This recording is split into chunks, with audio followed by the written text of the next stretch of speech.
Assalamualaikum warahmatullahi wabarakatuh. Tabi pun. Iya pun. Kami calon guru penggerak angkatan 8 dari Kabupaten Wekanan, Kecamatan Negeri Besar. Saya Muhammad Ismail dari SMP Negeri 2 Negeri Besar.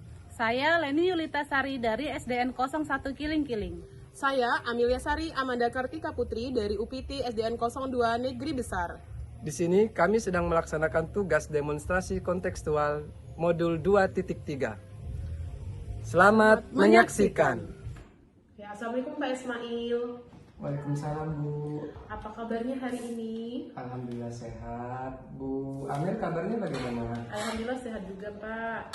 Oh iya Pak, rencananya Pak Ismail ini akan melakukan praktek coaching dengan modal Tirta ya hari ini. Iya benar Bu. Baik Pak, sebelumnya Bapak melakukan proses coaching, ada sedikit yang mau saya bicarakan. Boleh Pak? Boleh Bu.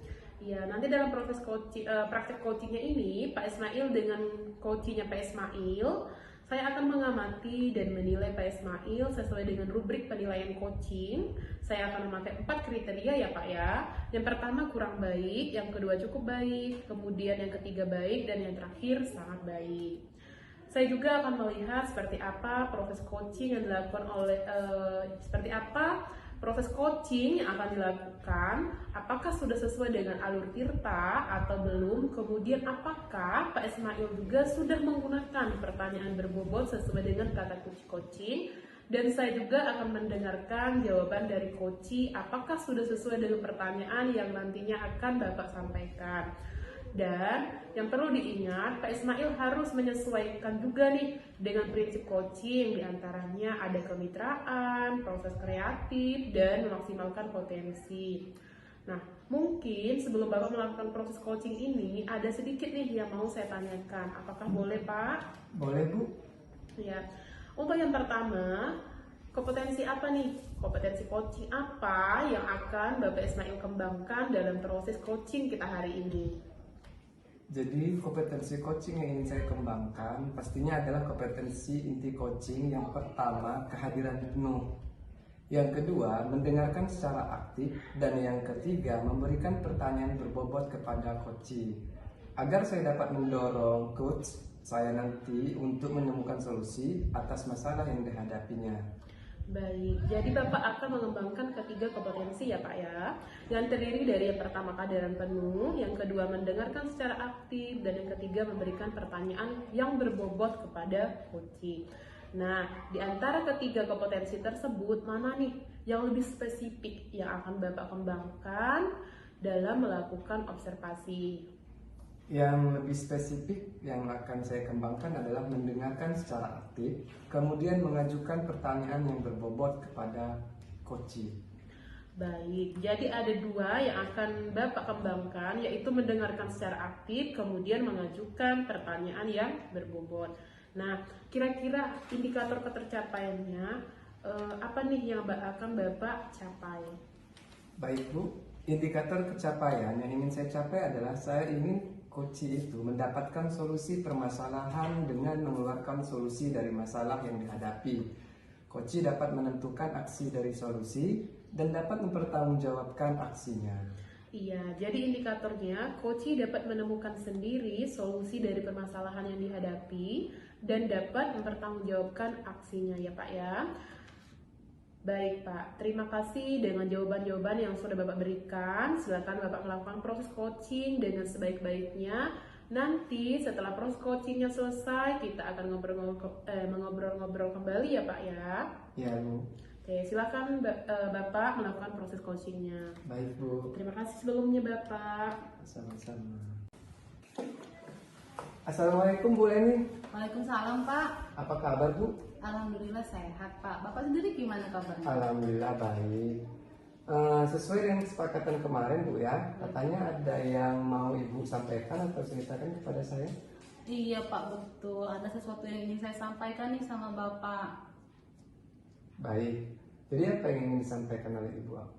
Iya begini Pak, ini terkait dengan rekan guru di sekolah saya Pak. Saya perhatikan Pak ya, dari tahun ke tahun kok tidak ada perubahan. Penyampaian materinya masih menggunakan metode konvensional.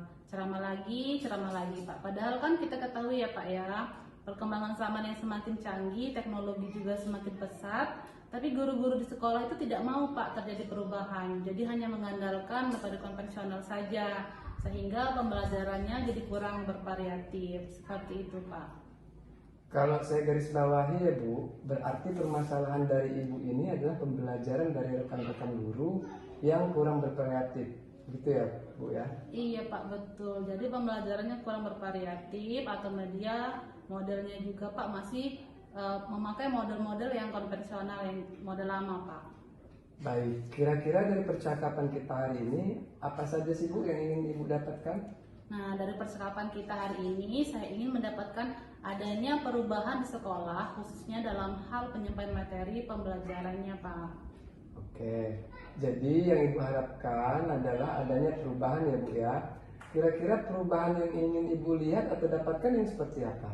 Iya, jadi perubahan yang ingin saya capai itu Pak, misalnya dalam penyampaian metode atau media pembelajaran yang lebih bervariatif, misalnya menggunakan slide PPT, karena di sekolah kan sudah disediakan proyektor Pak. Saya rasa itu lebih baik daripada menggunakan metode ceramah saja tanpa adanya media apapun, supaya lebih bervariatif, seperti itu Pak. Nah, dari yang Ibu sampaikan tadi, pembelajaran dengan menggunakan metode ataupun media yang menarik bisa dikatakan kondisi yang ideal ya Bu ya. Hal itu berada di level 10. Kira-kira di sekolah Ibu berapa di level untuk di sekolah Ibu yang sekarang? Kalau di sekolah saya Pak sepertinya masih berada di level 5 Pak. Karena di sekolah itu masih banyak guru-guru senior, sehingga kalau untuk level yang lebih tinggi sepertinya agak sulit Pak. Jadi mungkin saat ini masih berada di level 5 Pak. Oke, di level 5 ya Bu ya. Kondisi sekarang ini kira-kira di level berapa ini bisa ditingkatkan agar terlihat adanya perubahan pembelajaran yang lebih bervariatif lagi di sekolahnya Ibu? Nah, mungkin bisa ditingkatkan lagi sampai level 7 Pak. Karena kalau ke level yang lebih tinggi lagi memang agak sulit, mengingat di sekolah kami juga banyak guru senior Pak. Jadi mungkin dari level 5 ke level 7 Pak, masih mungkin dilakukan perubahan. Level 5 ke level 7 ya Bu ya. Kira-kira usaha yang akan dilakukan untuk menciptakan adanya perubahan tersebut apa saja Bu? Sebenarnya saya masih memikirkannya sih Pak, apa rencana atau tindakan yang bisa saya lakukan. Tapi mungkin semacam kegiatan mentoring atau pendampingan individu antara saya dengan rekan guru secara face to face, tapi dilakukan bergantian, seperti itu Pak. Nah, Ibu akan melaksanakan monitoring ataupun pendampingan. Kira-kira selain itu ada tidak strategi yang pernah Ibu terapkan di sekolah dengan teman-temannya merasa nyaman dengan penyampaian Ibu? Nanti saya coba untuk konsultasikan dengan kepala sekolah untuk membuat semacam kegiatan pelatihan atau kegiatan workshop yang tujuannya untuk meningkatkan kompetensi guru, khususnya dalam hal penyampaian materi pembelajaran menggunakan media-media yang bervariatif Pak. Berarti Ibu ini sudah merencanakan mentoring atau pendampingan ya, pelatihan dan bahkan workshop. Dari ketiga hal ini yang akan cepat terrealisasi yang mana Bu? Sepertinya yang mentoring Pak, karena kalau untuk pelatihan atau workshop perlu persiapan yang matang, perlu waktu yang tidak sebentar, kemudian biayanya juga harus banyak Pak, karena harus mencari narasumber yang kompeten. Jadi untuk saat ini yang lebih nyaman dilakukan adalah proses mentoring Pak. Dalam kegiatan mentoring ini, Ibu Leni memerlukan dukungan atau support atau bahkan bantuan siapa kira-kira Bu? Ada sih Pak, mungkin nanti saya akan meminta bantuan guru-guru yang ada di sekolah yang memang ahli dalam bidang IT atau guru yang sudah melakukan pembelajaran dengan cara yang inovatif Pak.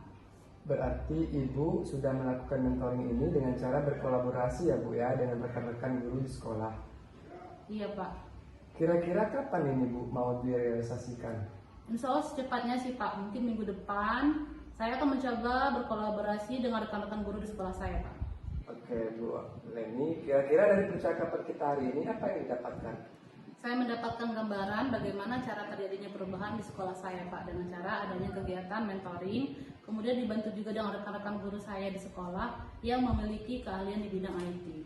Alhamdulillah, Ibu Leni sudah mendapat gambaran mengenai cara melakukan perubahan pada pembelajaran yang lebih variatif ya. Saya tunggu nanti ya Bu ya, bagaimana kabar baiknya setelah melakukan mentoring. Mungkin percakapan kita hari ini kita cukupkan hari ini ya Bu ya. Semoga rencana Ibu Leni kedepannya bisa berjalan dengan lancar. Iya, terima kasih banyak ya Pak ya sudah mau mendengarkan keluh kesah saya. Semoga yang saya lakukan ini bisa bermanfaat nanti Pak untuk Baik, sama-sama. Baik Pak Ismail, bagaimana tadi proses coachingnya sudah berjalan dengan lancar ya? Alhamdulillah Bu, tadi sudah berjalan dengan baik dan lancar. Alhamdulillah. Nah, setelah melakukan observasi dalam proses coaching bersama coachi, tadi ada sedikit pertanyaan ya Pak ya.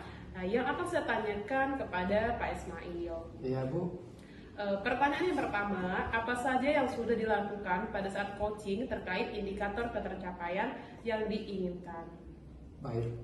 Tadi selama coaching, saya sudah melakukan dengan alur tirta, yaitu dengan menanyakan tujuan, identifikasi, rencana aksi, dan tanggung jawab. Kemudian saya juga menggali dari coaching tersebut untuk mencari solusi permasalahannya. Baik, jadi Pak, Bapak Ismail ini sudah berhasil ya melakukan proses coaching sesuai dengan alur tirta. Nah, sesuai dari yang tadi saya amati juga, ada beberapa catatan yang saya sudah catat ya Pak ya. Pertama, Pak Ismail tadi kan sudah berhasil menyampaikan proses coaching sesuai dengan alur tirta, yaitu yang pertama itu Bapak sudah menanyakan tujuan kepada coaching. Kedua, Bapak sudah mengidentifikasi dengan memberikan pertanyaan-pertanyaan dan umpan balik yang mengarah pada identifikasi potensi si coaching. Yang ketiga, Bapak juga sudah memberikan pertanyaan-pertanyaan dan umpan balik mengenai rencana aksi coaching dalam menyelesaikan permasalahannya. Yang keempat, Pak Ismail ini sudah berhasil nih memberikan pertanyaan-pertanyaan dan umpan balik mengenai komitmen coaching dalam melaksanakan rencana aksinya. Saya juga tadi mendengarkan percakapan Bapak dengan coaching, di mana Bapak sudah fokus terhadap coaching, artinya di sana Bapak sudah melakukan present atau kehadiran secara penuh, di mana Bapak juga sudah mendengarkan secara aktif dengan rasa, dan Bapak juga sudah mengajukan pertanyaan-pertanyaan yang berbobot sesuai dengan kata kunci yang disampaikan oleh coaching. Kemudian, untuk kedepannya, kompetensi apa lagi yang akan Bapak kembangkan berdasarkan hasil melakukan coaching hari ini? Baik Bu, untuk kompetensi yang ingin saya kembangkan, saya ingin memahami alur tirta lagi untuk melakukan coaching supaya coaching selanjutnya menjadi lebih baik lagi. Baik, Bapak sangat luar biasa sekali. Jadi Bapak akan memahami alur tirta lagi untuk melakukan coaching supaya coaching selanjutnya menjadi lebih baik lagi. Baik Bapak, terima kasih sudah melakukan sesi tanggung jawab ini. Apa yang sudah Bapak berikan untuk proses coaching kita hari ini semoga bermanfaat dan Bapak semakin sukses ke depannya dan diberikan kemudahan lagi dalam kegiatan coaching berikutnya. Terima kasih atas kesempatannya. Saya akhiri. Wassalamualaikum warahmatullahi wabarakatuh. Baik, terima kasih sama-sama Bu. Waalaikumsalam warahmatullahi wabarakatuh.